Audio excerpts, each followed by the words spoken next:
the New Testament says are all prophetic shadow pictures of good things to come. This is what I call Bible Prophecy 101. This is the basis of Bible prophecy and how God tells the future in the feast. You know, the feasts are divided into two different sections, the spring feast and the fall feast.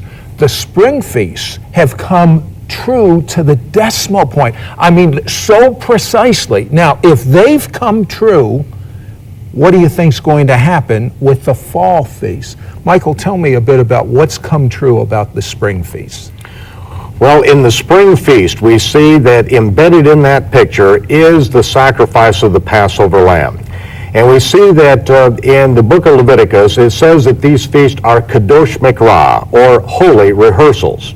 And when the temple was built, at Jerusalem, the temple is where all of these rehearsals took place. King David prepared for the temple, Solomon built it, and we see that in the Psalms that King David was the one that laid out the song service and also these individual rehearsals that were done for 1,000 years. Now, actually, what you're saying is in the Hebrew, the word means a rehearsal of, so it's like in a play, you rehearse and then you have the play. That's right, and we looked at each one of these feasts as being rehearsals of good things that happened in the past, and they truly were. Passover is a picture of our deliverance when we came out of Egypt. But until the Messiah came and fulfilled the spring feast to the very day, the very hour, the exact moment, and every detail in which we'd rehearsed them for 1,000 years at that point, until that was done, it could never be divulged that the spring feast were a shadow picture that the Messiah is coming as the Passover lamb to pay the atoning sin sacrifice for the world. Because he came the first time, and it was a covert mission the first time. Even 2 weeks before his crucifixion, he asked his disciples, and he said, who do men say that I am? And they came back with a litany of answers, and then he said, who do you say that I am? And Peter said, you are the Messiah. You are the Son of the living God. And the Lord said, you are blessed because flesh and blood hasn't shown it to you. But don't tell anyone. Even 2 weeks before the crucifixion, they were not to tell anyone because he said he must be delivered up at Jerusalem and that the Gentiles would kill him. And until he was slain, until he was actually the Passover lamb, and 3 days and 3 nights later he was raised from the dead, until that took place, it could never be spoken that these rehearsals that we had been doing then for over 1,000 years were literally rehearsing for the very time that he would come into Jerusalem and fulfill these very rehearsals. Give me a couple really spectacular specifics of this first coming that was a rehearsal that's already happened. The Gospel of John tells us about this, and it takes us to 6 days before the Passover. 6 days before the Passover is when the high priest would leave the Temple Mount between two rows of priests who were going out to the north gate of the city of Jerusalem. There were thousands of priests, shoulder to shoulder, standing there with palm fronds in their hands. The high priest and his entourage would go through that pathway, go out to the sheepfolds of Bethlehem where the Passover lambs were bred, raised, and groomed, and then when the high priest came back to the city, the priests who were outside the gate would then open this passageway. He would enter into that pass up to the Temple Mount, and they would begin crying out, Hosanna in the highest, blessed is he that comes in the name of the Lord. At that moment, all the priests up that pathway would then begin shaking their palm fronds, crying out, Hosanna in the highest. 150,000 people would come up to the feast, would rush out to that passageway. They would take their palm fronds and their cedar boughs, and they would bring them down, and they would begin crying this out. And the high priest then took the Passover lamb all the way up to the Temple Mount, where the Passover lamb was then tied to a stake and inspected by everyone for the next 4 days. And the Gospel of John records this, and it's a beautiful picture, because 6 days before Passover, it said that the Messiah went out to his good friend Lazarus' home in Bethany, which is in the Mount Scopus area. And he told his disciples the next morning to get a donkey that no man had ever sat on and get it ready. He told the rest of the disciples to get all of the disciples together at the north gate of the city, and there it is that they were standing there the next morning with hundreds of priests, hundreds of Kohanim of Israel.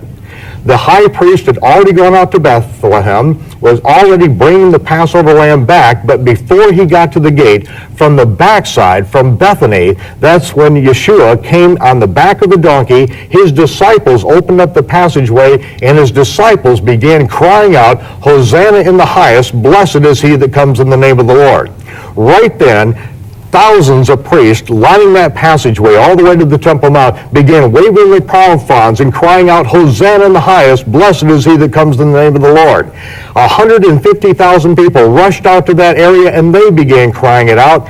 And the priests who were outside the gate that saw what was happening, they saw the high priest was still off in the distance, but yet the entire rehearsal had then kicked into high gear, and you could hear the cries of the people, "Hosanna in the highest," as it echoed through the mountains of Judea. And when they said, "Tell your disciples," he talked to Yeshua and said, "Tell your disciples to shut up and quit saying this," he said, "I will not. I will not. If the rocks have to be given a voice, the rocks will cry it out." Why? Because this is when the rehearsal was fulfilled. This is the day that the world was waiting for. This is the day that the Passover Lamb, who was born in the sheepfolds of Bethlehem 30 years ago. We've been conned. Listen, if I'm understanding right, the biblical holidays are rehearsals, clues into the future of what's going to happen on planet Earth. Now, why was it that the first followers of Jesus observed all the biblical holidays? Why is it during that millennium, when Jesus returns, we'll be observing the biblical festivals according to Scripture? Why did we stop in between? I mean, if these are clues into the future, why would we ever want to say, "I don't want to know those clues"? Well, Sid, the Emperor Constantine, the Roman emperor, was unable for several generations to defeat the followers of the Messiah. And so Constantine, the Roman emperor, devised a new plan in which he mixed Babylonian paganism and Roman sun god worship into what he called the new church-state religion, and that's when he brought in the worship of Easter. And Easter is the name of the bare-breasted fertility goddess who came down out of heaven in a giant egg, landing in the Euphrates River, burst out of the egg, and turned a bird into an egg-laying rabbit. Well, but wait a second. The church fathers would have never allowed something like that to happen. Why did they go along with it? Well, the church fathers had died about 300 years before this transpired. And those that lived in Rome, we have to remember that they were being persecuted. They were being slaughtered mercilessly. They were living in the catacombs under Rome. And so when Constantine finally came up with a compromise, and that's what it was, he also brought in the worship of Mithra and mixed it all into this new religion. What is the worship of Mithra? Mithra, if we look up in our Encyclopedia Britannica, it'll tell us that the birth date of Mithra, the Roman sun god, he was born on December 25th. And of course, that's not any shock for Jews because we were in Babylon in captivity, and we know that Tammuz, the Babylonian sun god, was born on December 25th. And when we were in Egypt, we also got involved in the worship of Ra, the Egyptian sun god, born December 25th. Well, wait a second. What about Jesus? Was he born December 25th? Absolutely not. If there's one day, I assure you, he was not born, it's December 25th. How do you know?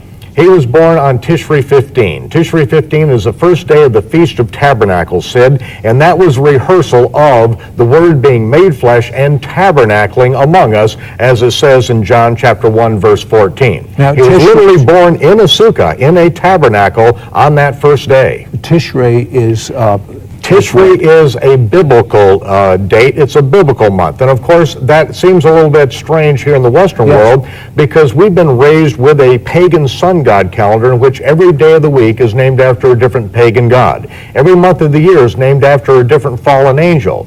Days, weeks, months, and years all begin and end with completely fictitious points in time, and the entire Christian world has inherited a sun god calendar which they have completely forsaken God's reckoning of time. We've grown up in the Western world ignorant of God's times and his seasons, or his Moedim in the Hebrew, which are the feast of the Lord, the prophetic shadow pictures by which God told the end from the beginning. And this is why it's such a travesty in this part of the world to have inherited these things, because we've grown up knowing nothing about the feast of the Lord, but yet we hear them being called Jewish feast. And that's exactly what the Emperor Constantine called them. Instead of calling them the feast of the Lord, which they belong to him, he called them Jewish feast, and if anyone did anything Jewish, then they would still have their head cut off. But if they would adopt the worship of Easter, the goddess of fertility, and the worship of Mithra, born December 25th, which on the ancient calendar is the time of the winter solstice, then you could live, and you could live with that compromise. But we have inherited these things in the Western world, Sid, and it's time that we woke up and realized that while we have inherited these pagan celebrations in feast, we have forsaken the feast of the Lord, which are the shadow pictures that tell us about what is going to be happening in the very near future. And that's why it is so exciting at this point in time to be teaching the feast of the Lord. Well, it seems to me that it is a colossal conspiracy against Christians. Well, we know who the conspirator is, the Hasatan, the devil, Satan. And he is the one that wants to steal, he wants to kill, he wants to destroy us, and he wants to take us out of a close personal relationship with our Heavenly Father. And yet, all over the world, I'm finding, Rabbi Root, that Christians, not even consulting with one another, are coming to the conclusions of... We have had in our midst for nearly 3,000 years that show us the Messiah coming as the conquering, reigning king. And the book of Revelation is laid out to be an exact moment-by-moment fulfillment of these things. And so if we don't understand the fall feast, we can't understand the book of Revelation. And that's why we teach these things, Sid, because the book of Revelation talks about what happens in the day or the millennium of the Lord. And as Peter spoke of these things concerning the last days, he said, a day with the Lord is as 1,000 years, and 1,000 years is as a day. And we all realize that that the Messiah came in about the year 4000 from creation, and now it's about 2,000 years later that we are at about the year 6000. But I think it's very exciting, Sid, that last year on March 29th of the year 2001, that is when a large group of Ashkenazi and Sephardic rabbis gathered together at the Western Wall in Jerusalem, and twice that week declared that the time of Jacob's trouble has now begun. And what is Jacob's trouble? Well, this is very significant because it's a one-time event, and these are the years immediately preceding the coming of the Messiah. And it is talking about a time of great trial, of great tribulation, and we see in the Hebrew Scriptures that the day of the Lord does not start out with the lion laying down by the lamb. It starts out with blood and fire and pillars of smoke that go up into the stratosphere and darken out the sun, moon, and stars. It talks of a time of great trouble.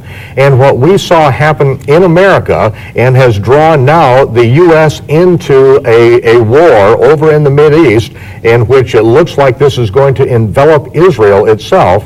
What happened when those World Trade Centers came down was really no surprise to us, because we knew that we were going to see big things immediately begin to set in place that would then draw us all into a war over in the Mideast, and it looks like it's all being put in place even as we speak. Now, understanding the biblical festivals, what do you see happening next? The Day of Trumpets, Tishri 1, that is when we expect that there is going to be a full-scale invasion of Israel.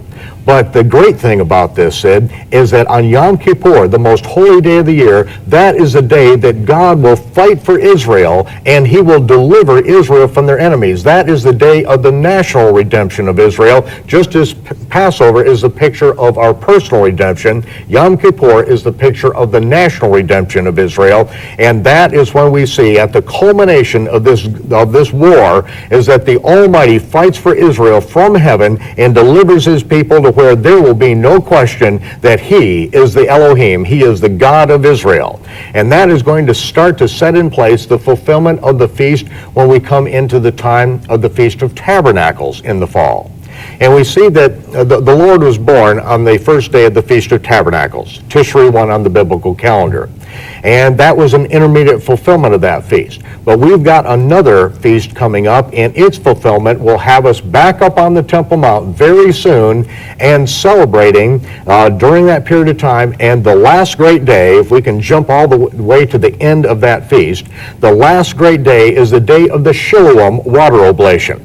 And this is the day historically that the high priest would go down to the pool of Shiloh, which means the apostle, the sent one, and bring up a laver full of water from the pool of Shiloh, walk up onto the temple between these columns of priests, again waving their very dry palm fronds from their sukkahs during the Feast of Tabernacles. And when he got up on the Temple Mount, he would pour it across the altar, and it was at that very moment that Yeshua threw back his salute in the silence of that moment and cried out, "If any man thirst, let him come unto me and drink, and out of his belly will flow rivers of living water."